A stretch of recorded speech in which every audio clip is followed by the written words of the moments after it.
welcome back to my channel.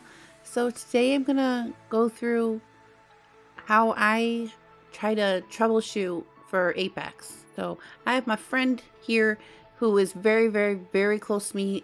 He's actually quite hard for me to beat. I'll show you a history. See, I am weaker when I am attacking, but defense I'm pretty solid.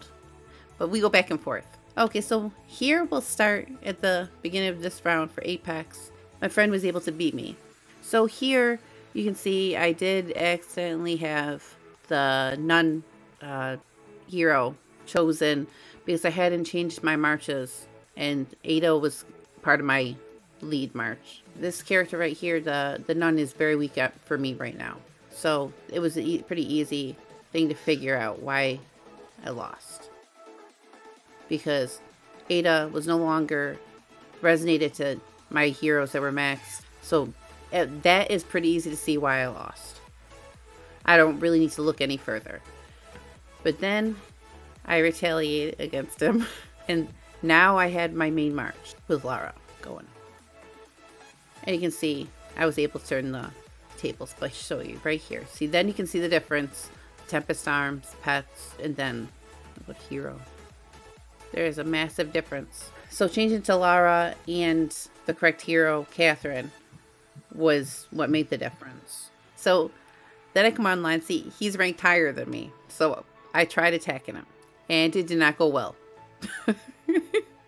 Because I tried to hit his yellow march with a yellow march. Well, partially because I was curious, but it didn't end well. You can see here, this did an incredible amount of damage. The Surging Might Resilience. Same with Torment here. I'm quite jealous, if I must say. And Surging Might. Yeah, I'm quite jealous. I'm pretty sure that these are why I lost. So I'll take that information and know that I'm not going to be using my yellow squad again.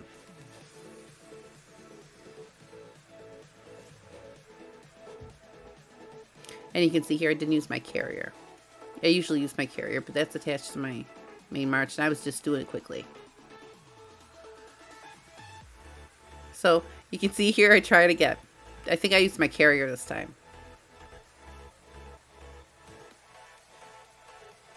And yes, I tried use my carrier after the Spectre failed. And as you can see, so did the carrier did not help me. And neither did the spacecraft, to be honest. Now we move on to when I finally realized what I had to do. So I changed to Lara. The correct hero I should have been using since the beginning. Lara with Catherine.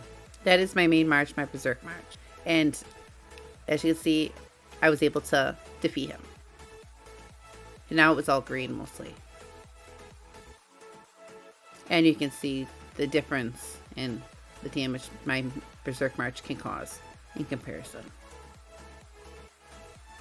Another thing you can look at when you can't figure out what's going wrong. Obviously, if you have essentially the same behemoth, you're going to have close to the same damage. It's when they add the ultra skills in, like right here, and then these two. That's what starts making a little bit of a difference. And then the companion is a big deal. As you can see, those are some big numbers. And you can see, even though I did not win the power duel, it still didn't matter. Then you can go with Tempest Arms. That's the next thing you're going to look at. My heavy hitter ones are with Catherine, and both of them are Crimson Sacrifice 3. Usually do a good amount of damage. And then we have here Market Breach. I am not too excited about this one, but her other one, her attack TA, has Markup Strength. That's another heavy hitting. Tempest Arms. And then I am not a fan of this one, but it's the best one I have with Thunderous Prelude. It's the best one I have because I needed to be able to use this one, the Markup Strength one. Tempest Arms on Stacy. As you can see, it is a good skill. I do like it. I don't have it, but I do like it. But when it's on Generation 3 Tempest Arms are meant for when you're countering the enemy squad. So the counter for yellow is red.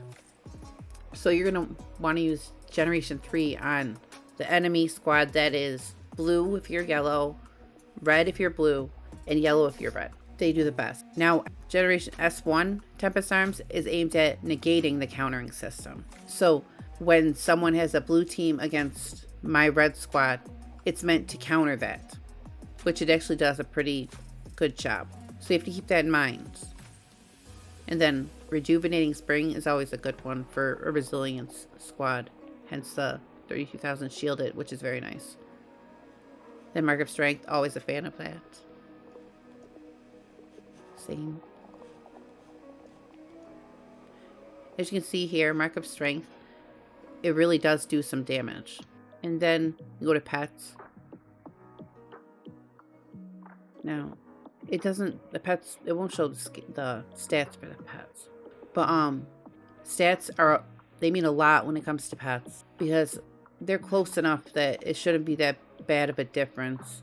So it's the base stats that are causing this dramatic difference in kills. So I try to aim for S and A.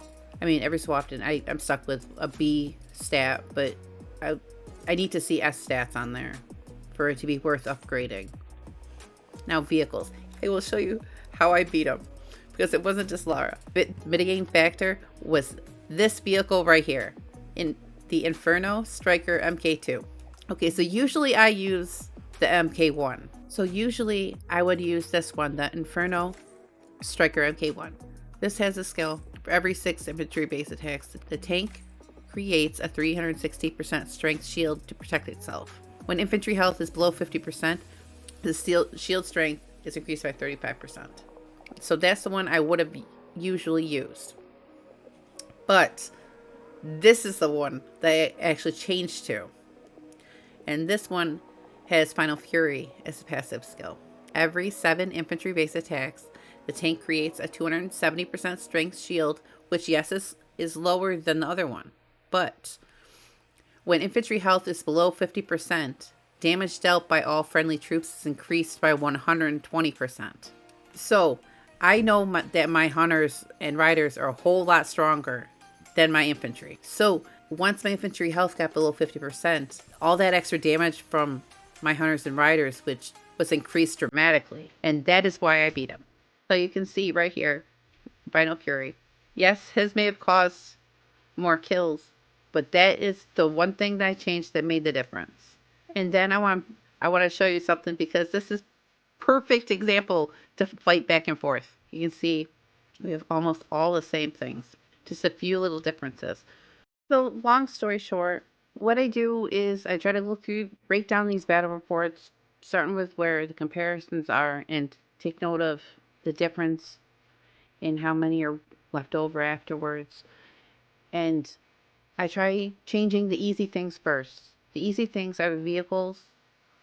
The easy things are your heroes, which hero squad you're going to use.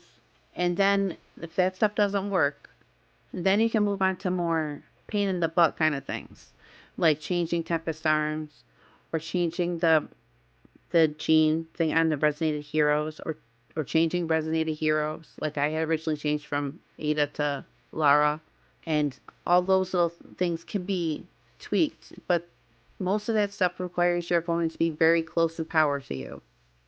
If there's a ginormous difference, none of that stuff on its own will really make a difference. So keep that in mind. But thank you for watching. If you have any questions on this, please feel free to put in the comments. I will try my best to answer them. And until next time, okay, bye-bye.